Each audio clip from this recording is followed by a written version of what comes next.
పొలిమేర వరకు కొట్టి కొట్టి పంపించమంటారమ్మా? దాని పాపాన అదే పోతుంది, వదిలేయండి. అమ్మో, ఏమీ ఎరగని దాన్లా ఎంత బాగా నటించింది. ఈరోజు అవనమ్మ దయ వల్ల అందరం ప్రాణాలతో బయటపడ్డాం. మీ కళ్యాణం విజయవంతం కావడం వల్ల పెద్ద గండం నుంచి బయటపడ్డాం. అవని, నువ్వు గనక బాంబుని గమనించకపోయి ఉంటే మాత్రం ఈ పాటికి మన ఇల్లు వల్లకాడైపోయి ఉండేది. నువ్వు ఎక్కడైతే పాదం పెడతావో అక్కడంతా మంచే జరుగుతుందమ్మా. నా చిన్న కోడలి పాదం, నా మనవరాలి పాదం ఎంతో మంచివి.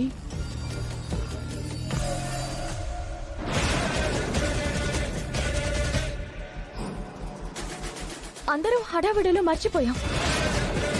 అక్షయ ఇందాకటి నుంచి కనిపించట్లేదు. ఏమైంది? అక్షయ్ ఎక్కడా? అక్షయ, అక్షయ, అక్షయ ఎక్కడుందో ఏమైందో వెతుకుదాం, పదండి. పదండి. అవునమ్మా, అవునమ్మా, మీ అమ్మాయి అక్షయ శవాల కోట వైపు పరిగెత్తుకుంటూ వెళ్తుండడం నేను చూశానమ్మా. అటెందుకు వెళ్ళింది? ఇక్కడ ఫంక్షన్ వదిలి అటు వెళ్లాల్సిన అవసరం ఏంటి? అత్తయ్య, మీరింటి దగ్గర ఉండండి. నేను బావా వెళ్ళి పాపని తీసుకుని వస్తాం. రా బావా. కాసేపట్లో అక్షయ్ కూడా పాము చిలుకలతో పాటు లోపలికొచ్చేస్తుంది. వారి కోసం కోట ద్వారాన్ని తెరిచే ఉంచాను, బంధనం తొలగించాను.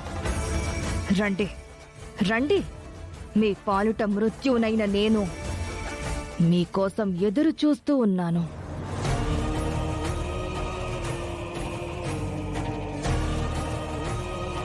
చిలకమ్మ నాగమ్మలకు ప్రమాదం ఉందని తాళపత్రాలలో రాసుంది కాని ఆ ప్రమాదాన్ని తప్పించడం ఎలాగో రాసిలేదు.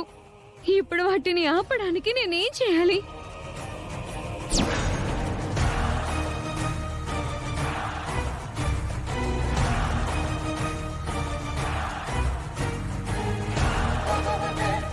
చిలకమ్మ నాగమ్మలను తన దగ్గరికి రప్పించుకోవడానికి ఆ వశీకర మంత్ర ప్రయోగం చేసింది తల్లి. అందుకే అవి నా మాట వినకుండా చావు దగ్గరికి వెళ్ళిపోతున్నాయి. వాటిని నేను ఎలాగైనా కాపాడుకోవాలి. కోటలోకి అవి ప్రవేశించకుండా చేయాలి. అందుకు నా శక్తి సరిపోదు, నీ శక్తే అడ్డుకోవాలి. అందుకే నిన్ను కదిలించక తప్పడం లేదు. నన్ను క్షమించు, వాటిని రక్షించు.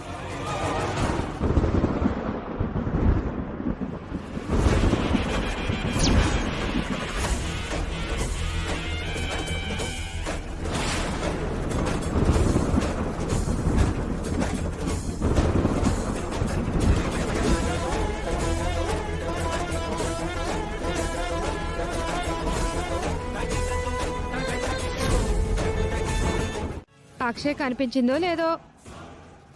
జరగరాందేమైనా జరిగిందేమో. ఏదైనా సంఘటన జరిగినప్పుడు దాని గురించి పాజిటివ్ గా మాట్లాడడం నేర్చుకోండి, నెగిటివ్ గా మాట్లాడకండి. రేయ్, ఇప్పటికైనా మారండ్రా.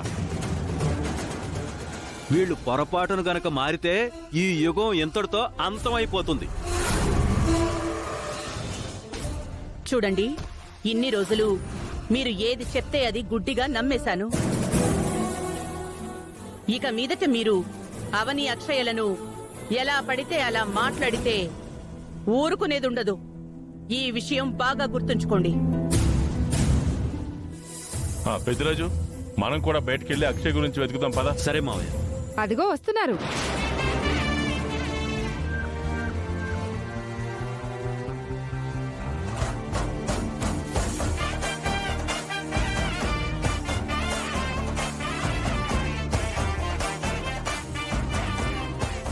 ఫంక్షన్ దగ్గర ఉండకుండా ఎక్కడికి వెళ్ళిపోయావమ్మా?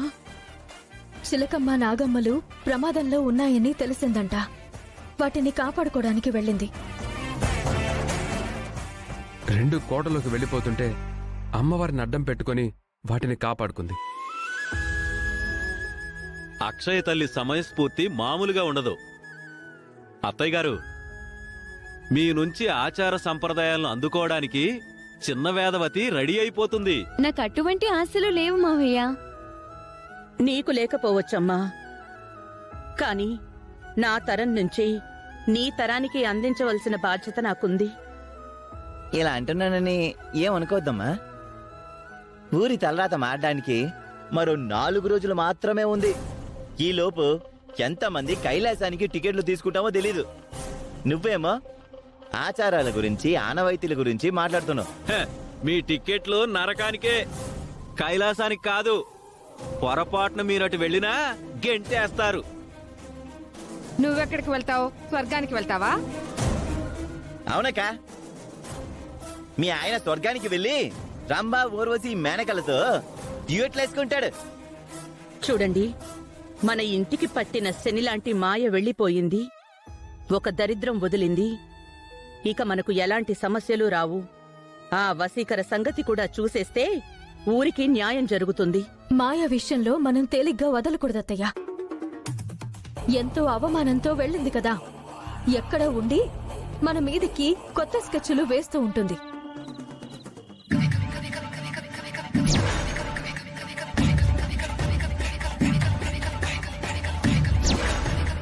ముక్కు పడుకుని దక్కించుకోవడానికి ఉందామనుకున్నావేమో, అది ఎప్పటికీ జరగదు. నీలాంటిది ఈ ఊళ్ళో ఉండడం ఎప్పటికైనా ప్రమాదమే.